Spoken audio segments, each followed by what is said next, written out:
अस्सलाम वालेकुम। आज का हमारा टॉपिक है stay of legal proceeding and existence of arbitration agreement, और इस टॉपिक से डील कर रहा है सेक्शन 34 ऑफ आर्बिट्रेशन एक्ट।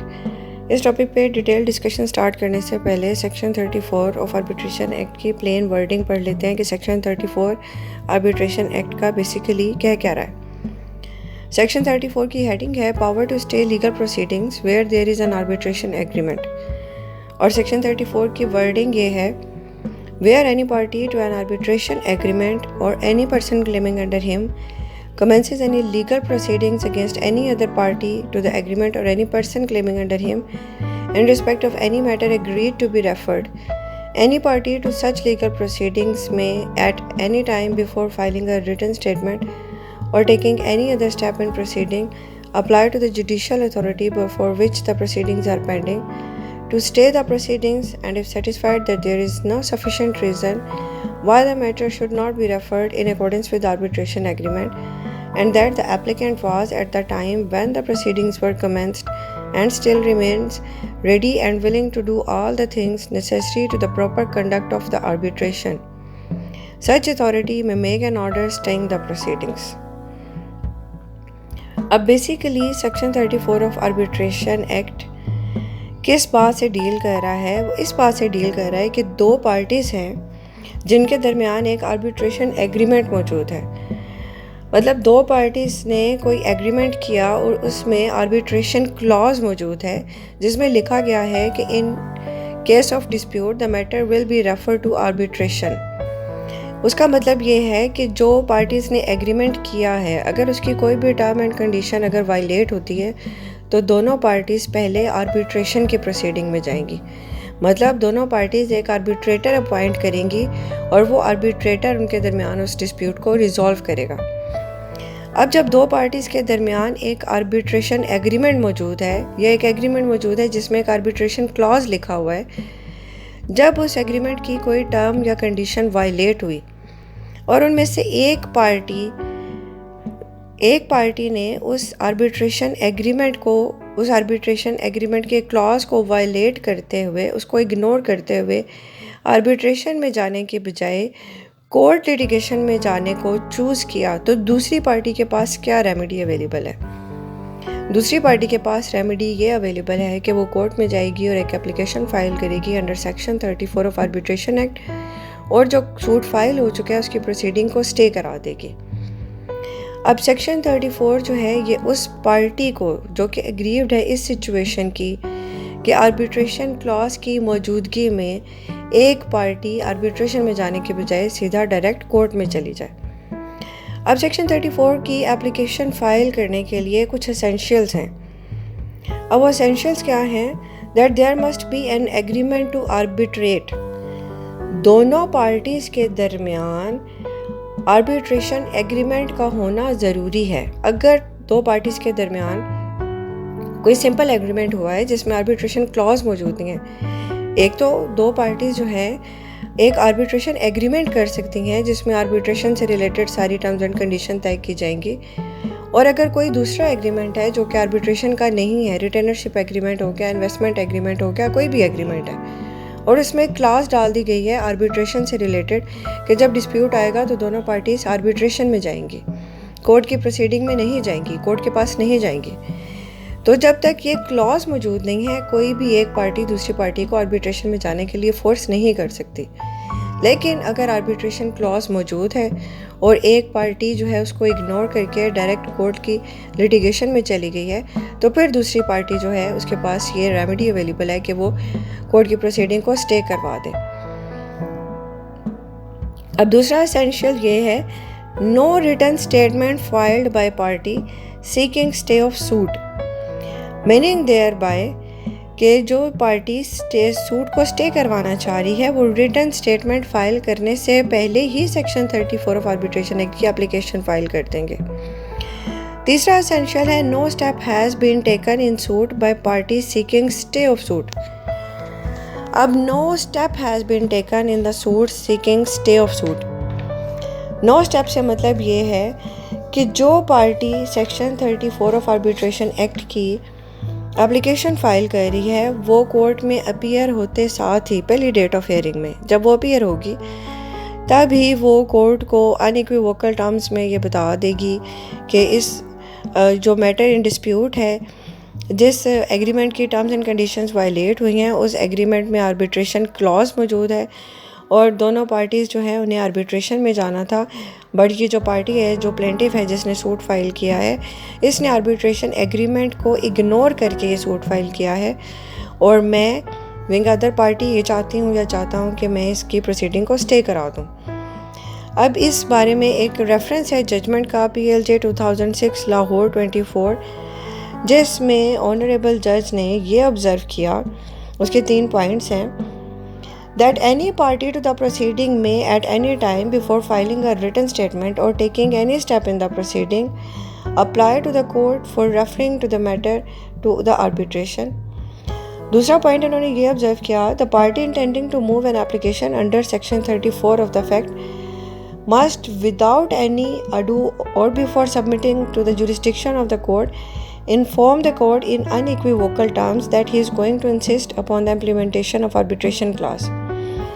तीसरा पॉइंट ये ऑब्जर्व किया, where the party defendant appear on the court and obtain adjournments for filing written statement, then in that case such party is deemed to have waived his right and the proceeding could not be stayed, meaning thereby कि जो party suit की proceeding को stay कराना चाह रही है वो without undue delay जैसे ही कोर्ट में अपीयर होगी, वो कोर्ट को अगर पहली डेट पे एप्लीकेशन फ़ाइल नहीं करती तो वो पहली डेट पे अपीयर होकर कोर्ट को ये बता देगी कि हम नेक्स्ट डेट ऑफ हियरिंग में सेक्शन 34 ऑफ आर्बिट्रेशन एक्ट की एप्लीकेशन फ़ाइल करेंगे। अनरीज़नेबल एडजर्नमेंट लेने के बाद अगर एप्लीकेशन फ़ाइल की जाएगी तो कोर्ट के पास ये राइट है कि वो सूट को स्टे ना करे, क्योंकि इससे डिफेंडेंट की मैलाफाइडी जो है वो ज़ाहिर होती है। अब बेसिकली प्रोसीडिंग क्या हुई, 2 पार्टीज़ थी, एक एग्रीमेंट की, ऐसा एग्रीमेंट जिसमें आर्बिट्रेशन क्लॉज मौजूद था, उस एग्रीमेंट की कोई टर्म और कंडीशन वायलेट हुई, दोनों पार्टीज़ में से एक पार्टी ने सूट फाइल कर दिया for enforcement of that term and condition.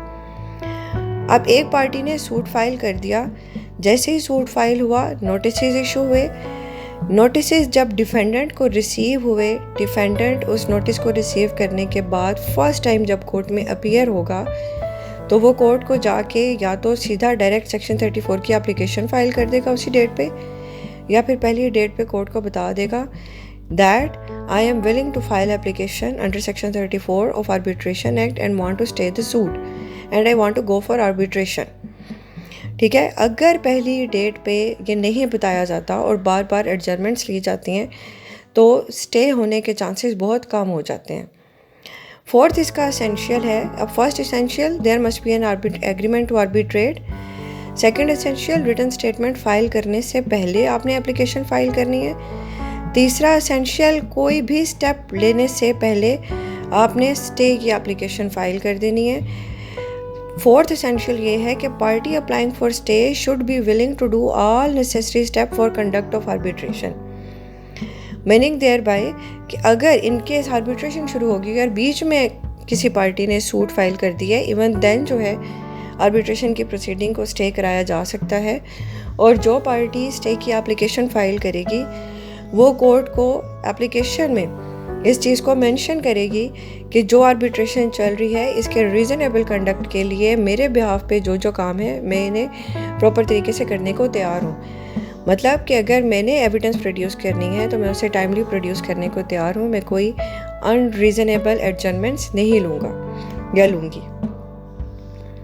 अब there are certain fundamental rules concerning stay of suit under section 34। कुछ फंडामेंटल रूल्स फॉलो किए जाते हैं जब आप कोर्ट में एप्लीकेशन फाइल करते हैं फॉर स्टेइंग ऑफ सूट। तो कुछ फंडामेंटल रूल्स हैं जो कि कोर्ट फॉलो करेगी आपको स्टे की एप्लीकेशन पे जो है फाइनल डिसीजन करने से पहले। अब ये फंडामेंटल रूल्स क्या हैं?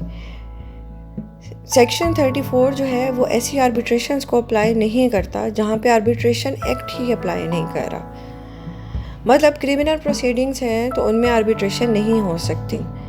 ठीक है, तो अगर कोई ऐसी प्रोसीडिंग है जिसमें कोई क्रिमिनल मैटर ओरिजिनेट हो गया है और उसमें अगर कोई पार्टी जाके क्रिमिनल प्रोसीडिंग्स को स्टे कराना चाहे कि नहीं हम इसमें आर्बिट्रेशन में जाएंगे, तो उस पर आर्बिट्रेशन जो है वो सेक्शन 34 जो अप्लाई नहीं करेगा।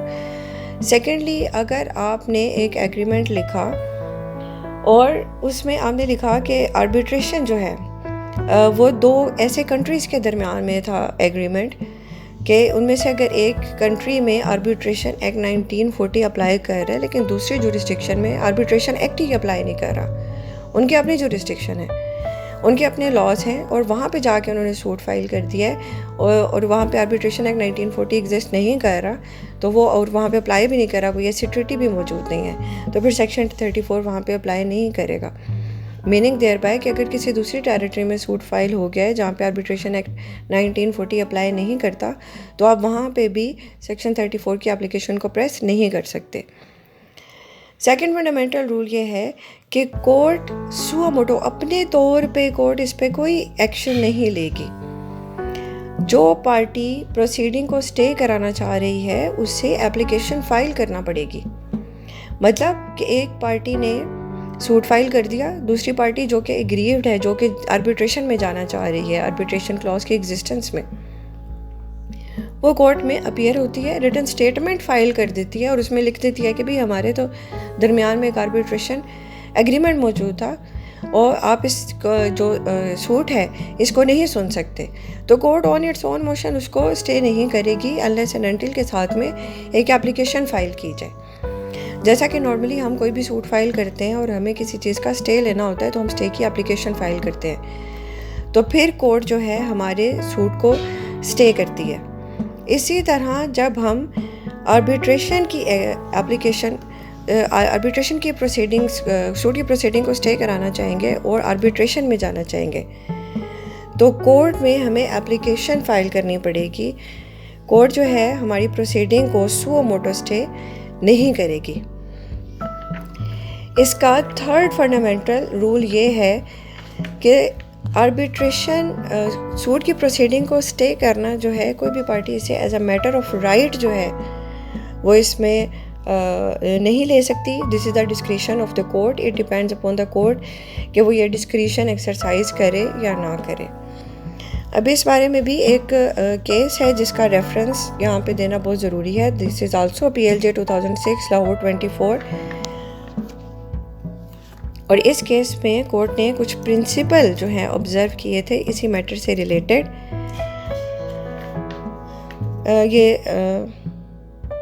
कुछ रूल्स ये हैं। A party applying under section 34 of arbitration act does not have a right to obtain stay of legal proceeding in the court. Such an order is purely discretionary and in appropriate cases the court may refuse to stay the proceeding in spite of arbitration clause in the agreement between the parties which provided for reference of dispute to arbitration. Meaning thereby कि ये कोई obligatory नहीं है court के ऊपर कि आपने section 34 की प्रोसीडिंग एप्लीकेशन फाइल कर दी तो वो प्रोसीडिंग को स्टे करेगी ही करेगी। ये डिस्क्रिशनरी है। यू हैव टू शो कि जो दूसरी पार्टी है उसके लिए अब हम आगे सर्कमस्टांसेस भी पढ़ेंगे कि कौन कौन से सर्कमस्टांसेस हैं जिनमें प्रोसीडिंग्स जो हैं कोर्ट जो है वो स्टे की एप्लीकेशन को रिफ्यूज़ कर देती है।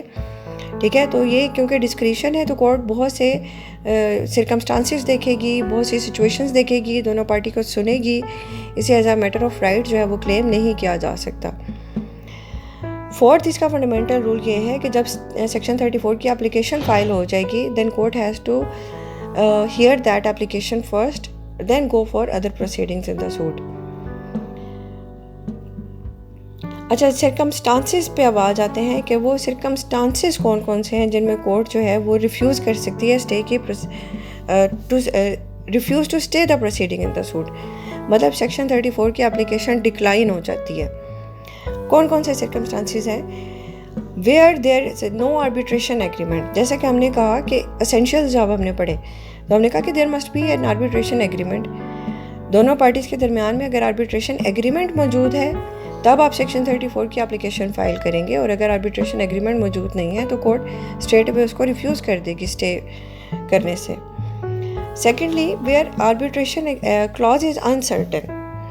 अगर आर्बिट्रेशन क्लॉज की वर्डिंग इस तरह की है कि वो कोई सेंस नहीं बना रहा कि दोनों पार्टीज़ को आर्बिट्रेशन में ही जाना था। फॉर एग्ज़ाम्पल, अगर आर्बिट्रेशन क्लॉज ये कह रहा है, in case of arbitration each party will appoint his own arbitrator and a third arbitrator will be appointed by the agreement of both the parties.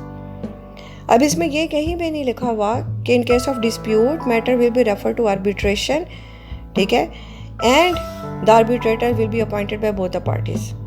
अब ये क्योंकि इस एग्रीमेंट, इस क्लॉज की जो टर्म्स हैं वो अनसर्टन है, तो ऐसी सूरत में भी कोर्ट जो है वो स्टे करने, सूट की प्रोसीडिंग को स्टे करना रिफ्यूज़ कर सकती है। तीसरी सिचुएशन ये है कि when matters in dispute in suit are different from arbitration agreement.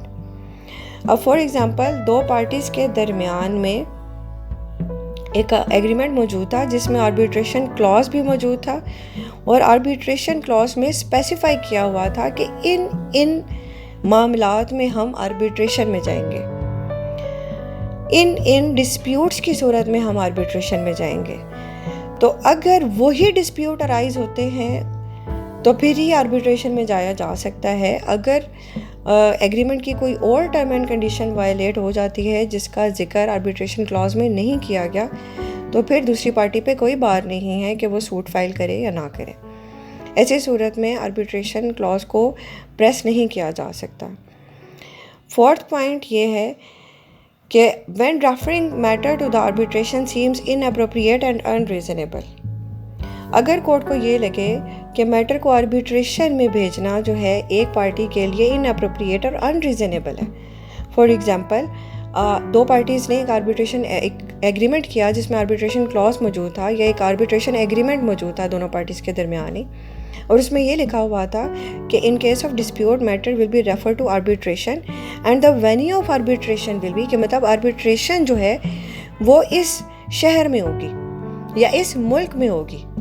अब अगर एक पार्टी के लिए अपनी सारी एविडेंस लेके जाना, अपने सारे विटनेसेस लेके जाना उस शहर तक नामुमकिन है या बहुत मुश्किल है, या उसके ऊपर बहुत ज़्यादा ख़र्चा आ जाएगा।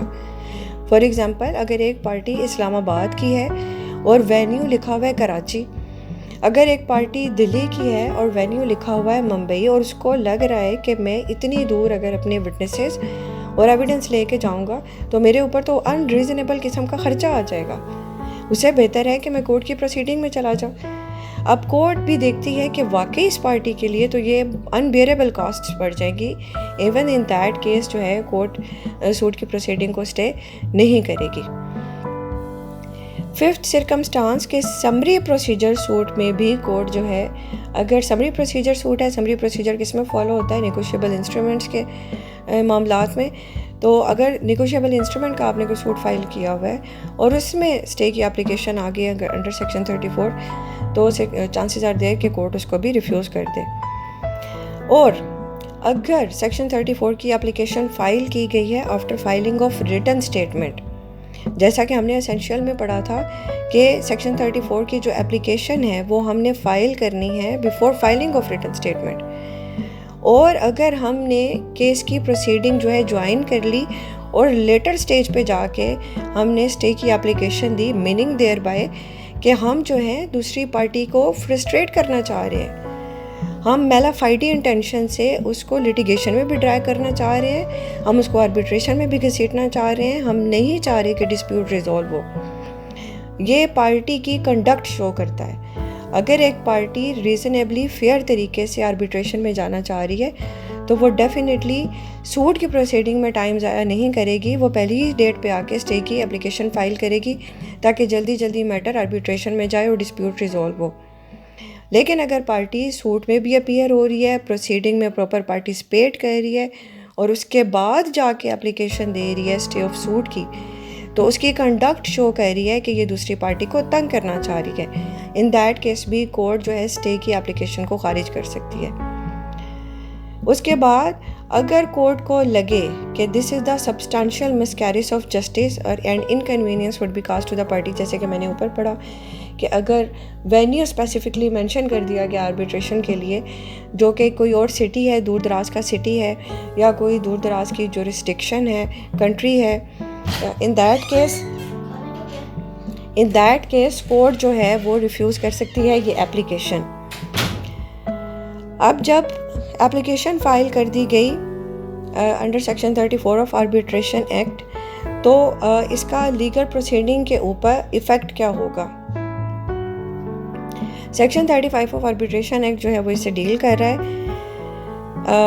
For effect of legal proceeding on arbitration, no reference nor award shall be rendered invalid by reasons only of the commencement of legal proceeding upon the subject matter of the reference, but when legal proceeding upon the whole of the subject matter of the reference have been commenced between all the parties to the reference, and a notice thereof has been given to the arbitrator, all further proceeding in a pending reference shall, unless a stay of proceeding is granted by under section 34, will be invalid। मतलब एक आपने arbitration शुरू कर दी, during pendency of arbitration अगर ये एक तो बात हो गई सेक्शन 34 में कि आर्बिट्रेशन में एक पार्टी गई ही नहीं, डायरेक्ट सीधा कोर्ट में चली गई। इवन देन, और अगर दोनों पार्टीज़ पहले आर्बिट्रेशन में गई and during pendency of arbitration जो है एक पार्टी जो है वो कोर्ट की प्रोसीडिंग में चली गई, ठीक है, तो उस वक्त तक आर्बिट्रेशन की जितनी प्रोसीडिंग हो चुकी होंगी वो कोर्ट में दूसरी पार्टी के कोर्ट में जाने से इनवैलिड जो है वो नहीं तस्वुर होंगी। लेकिन अगर ड्यूरिंग पेंडेंसी ऑफ आर्बिट्रेशन एक पार्टी कोर्ट में चली जाती है तो फिर आर्बिट्रेशन की प्रोसीडिंग वहाँ पे रुक जाएंगी, उनमें फर्दर जो भी काम होगा वो इनवैलिड हो जाएगा अनलेस एंड अनटिल के कोर्ट जो है वो स्टे दे दे। ठीक है, होप सो कि आपको ये जो है टॉपिक समझ आ गया होगा कि सेक्शन 34 जो है वो आर्बिट्रेशन एक्ट वो किस चीज़ से डील कर रहा है। वो डील कर रहा है कि दो पार्टीज़ के दरमियान एक आर्बिट्रेशन एग्रीमेंट मौजूद था और उनमें से एक पार्टी ने जो है उस आर्बिट्रेशन एग्रीमेंट को बिल्कुल इग्नोर किया और इन केस ऑफ डिस्प्यूट आर्बिट्रेशन में जाने के बजाय डायरेक्ट कोर्ट में चली गई। तो जो दूसरी पार्टी है उसी एग्रीमेंट की वो कोर्ट में अपीयर होगी, बिल्कुल फर्स्ट स्टेट पे जाते साथ ही कोर्ट में सेक्शन 34 ऑफ आर्बिट्रेशन एक्ट की एप्लीकेशन फ़ाइल करेगी कि इस सूट की प्रोसीडिंग को स्टे किया जाए, क्योंकि हम दोनों पार्टीज़ के दरमियान आर्बिट्रेशन क्लॉज मौजूद है, इस वजह से हमारा डिस्प्यूट जो है वो आर्बिट्रेशन में रेफ़र किया जाए। अगर पहली डेट पे आर्बिट्रेशन की एप्लीकेशन फ़ाइल नहीं की जाती तो पहली डेट पे अपीयर होने के बाद डिफेंडेंट ने कोर्ट को ये बताना है कि मैं नेक्स्ट डेट ऑफ हियरिंग पे एप्लीकेशन फ़ाइल कर दूंगा या कर दूंगी और मैं जो है इस सूट की प्रोसीडिंग को स्टे करवाना चाह रही हूँ। मीनिंग देयर बाय कि आपने अननेसेसरी एडजमेंट्स नहीं लेनी, रिटन स्टेटमेंट फ़ाइल नहीं करनी, डायरेक्ट जो फ़ाइल करना आपने वो एप्लीकेशन फ़ाइल करनी है under section 34 of arbitration act. और कोर्ट जो है सर्कमस्टांसिस देखेगी और फंडामेंटल रूल्स देखेगी कि आया ये जो सूट है इसके प्रोसीडिंग को स्टे करना चाहिए, इसकी प्रोसीडिंग को स्टे नहीं करना चाहिए, अगर नहीं करना चाहिए तो किन वजूहात की बिना पर नहीं करना चाहिए, दोनों पार्टीज़ को सुनेगी। उसके बाद जो है कोर्ट इसमें डिसीजन देगी। ये डिस्क्रिशनरी पावर है कोर्ट की, कोई भी पार्टी सेक्शन 34 की एप्लीकेशन फ़ाइल करने के बाद इसे as a matter of right claim नहीं कर सकती। सर्कमस्टांसिस पर डिपेंड करता है, कोर्ट की डिस्क्रिशन है, तो डिस्क्रिशनरी पावर कोर्ट को जो है वो जस्टिस जो नेचुरल रोल ऑफ जस्टिस जो है नेचुरल रूल्स ऑफ जस्टिस को फॉलो करते हुए कोर्ट को लगेगा कि यस स्टे होना चाहिए। एक पार्टी जो है वो जानबूझ के आर्बिट्रेशन में नहीं जाना चाह रही, कोई सफिशेंट रीज़न नहीं है ऐसा जो उसको आर्बिट्रेशन में जाने से रोक रही है, तो फिर कोर्ट जो है वो उसको प्रोसीडिंग को स्टे कर देगी। और अगर साथ ही जो पार्टी स्टे मांग रही है अगर वो अपॉइंटमेंट ऑफ आर्बिट्रेटर की भी एप्लीकेशन साथ ही दे देते हैं तो कोर्ट जो है वो आर्बिट्रेटर भी अपॉइंट कर देगी। होप सो आज का टॉपिक जो है वो सारा समझ आ गया है। और अगर इसमें कोई क्वेश्चन है तो काइंडली जो है वो कमेंट्स में क्वेश्चन कर दीजिएगा ताकि मैं उसका रीज़नेबली आंसर दे सकूँ टाइमली। थैंक यू, अल्लाह हाफिज़।